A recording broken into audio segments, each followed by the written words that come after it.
אהלן חבר'ה, פה הולך להתקיים טיול פסח. שם זה החניון, אתם רואים את המבנה הכתום? זה השלטים של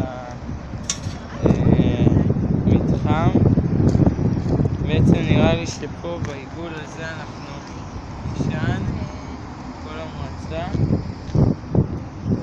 זה המנהרה החוץ שלנו. אז מה לעשות? הנה עכשיו זה עובד. על מה? עכשיו זה עובד.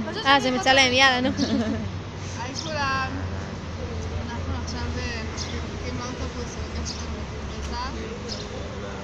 לעשות של טיול פסח. אתם רואים כמה זה כל המושבים הדרומיים, שם אוספים את כולם. כל האלה עם הירוק זה החבר'ה של המנהלה.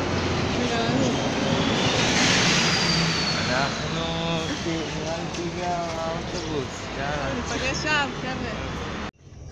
שלום, אנחנו בדרך לטיול פסח, מאוד מתרגשות.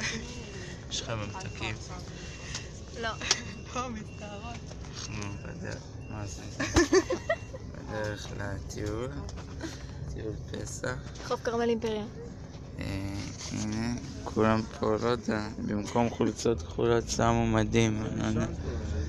תכף אני אעלה לעשות קצת משחקי אוטובוס וזה. יש פה האמת סלבים ממטה השב. ראינו כמה חבר'ה. זה בווידאו? מפורסמים ממש בבני המושבים. כולם מכירים אותם. אנחנו עוד מעט מגיעים. יאללה ביי. יאללה, תראה. מחשבות בטיול פסח 222. היי הם דגים. כשהם נמצאים בבריכות דגים הם בעצם בחופשה? מחשבות בטיול פסח 116.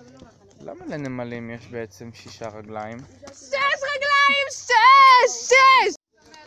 אהלן, אנחנו כאן במסלול של מחנה פסח ד' כנרת.